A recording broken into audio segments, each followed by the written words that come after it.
Good evening and Jai Hind student. Welcome again.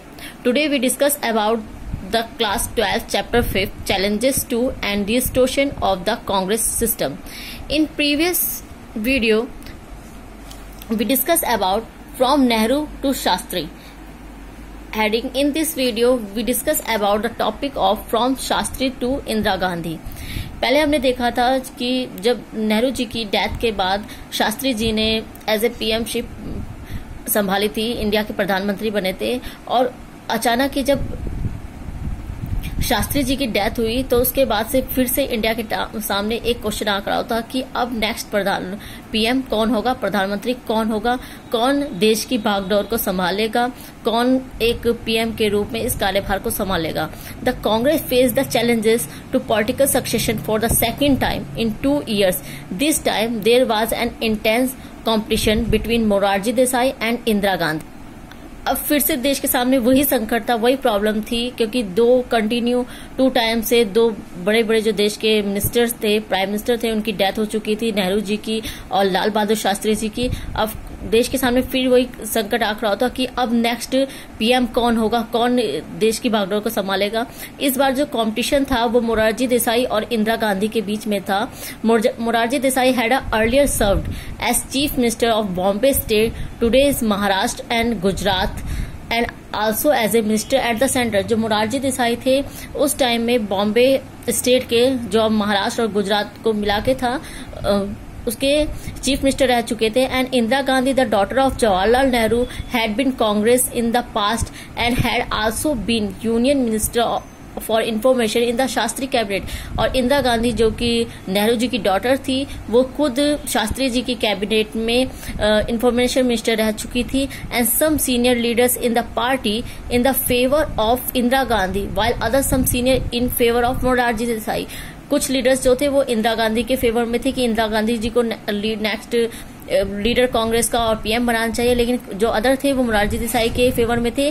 The conflict resolve through a secret ballot among Congress MPs. अब इस जो conflict था उसको, क्योंकि अधिकतर जो सीनियर थे वो चाहते थे इंदिरा गांधी जी, बिकॉज वो नेहरू जी की डॉटर थी और वो देश की प्रधानमंत्री बनना चाहिए, लेकिन अधिकतर जो सीनियर जो हाफ थे वो चाहते थे मोरारजी देसाई. अब इस चीज को सीक्रेट बैलेट पेपर से सॉल्व करा गया और इसमें जीत किसकी हुई? इसमें जीत हुई इंदिरा गांधी जी की. और इसके पीछे शायद ये भी रीजन होगा कि एक तो वो नेहरू जी की डॉटर थी, दूसरे वो अच्छी तरह से अनएक्सपीरियंस थी, और शायद जो सीनियर लीडर थे ये सोचते थे कि वो कहीं ना कहीं उन पर डिपेंड रहेंगी, वो इंडिपेंडेंटली अपनी एज ए प्राइम मिनिस्टर वो कंट्री को नहीं संभाल पाएंगी. बट कहीं ना कहीं ये सब चीजें निराधार हो गई. 1971 की जो पाकिस्तान की वॉर थी उसमें इंदिरा गांधी, जो इंडिया जब वॉन हुआ तो उसने कहीं ना कहीं इंदिरा गांधी जी की जो इमेज थी उसको और बेहतर बना दिया. और 1966 टू 1977 तक वो कंटिन्यू प्राइम मिनिस्टर चुनी गई. उसके बाद फिर से 1980 से 1984 तक इंदिरा गांधी जी प्राइम मिनिस्टर रही, और उन्होंने अपना एक स्लोगन दिया, एक नारा दिया, गरीबी हटाओ. और 31 अक्टूबर 1984 को जब वो प्रधानमंत्री थी तो उनकी डेथ हो गई. जो उनका खुद का बॉडीगार्ड था उसने उन्हें गोली मार दी थी, मर्डर कर दिया गया. नाउ अब ऐसे में 4th जनरल इलेक्शन 1967 में, the 4th general election in the country witness major changes. 1967 के 1952 में तो हम देख चुके हैं जो पूरा डोमिनेंस था वो एक ही पार्टी का था, कांग्रेस का, लेकिन 1967 तक काफी सारे चेंजेस आ चुके थे कंट्री में. The 4th general election in the country witness major changes. 2 prime minister had died quick succession and the new prime minister was being seen a political novice. लगातार 2 प्राइम मिनिस्टर की death हो चुकी थी. उसके बाद एक new prime minister जो अच्छी तरह से अपने वर्क को संभाल सकता है ना संभाल सकता है, ये बड़े क्वेश्चन थे. And during this period India face economic crisis resulting from wide spread drought, decline in the agriculture production, serious food shortage and depletion of foreign exchanges reserve, drop in industrial production and export. इस time में कहीं ना कहीं जो देश था वो सूखे से, गरीबी से, और जो फूड शॉर्टेज थी कंट्री में वो ज्यादा थी, काफी बहुत बुरी तरह फैल चुकी थी. बहुत सारे जो आर्थिक संकट थे, इकोनॉमिक क्राइसिस था, इंडिया में उसको फेस कर रहा था.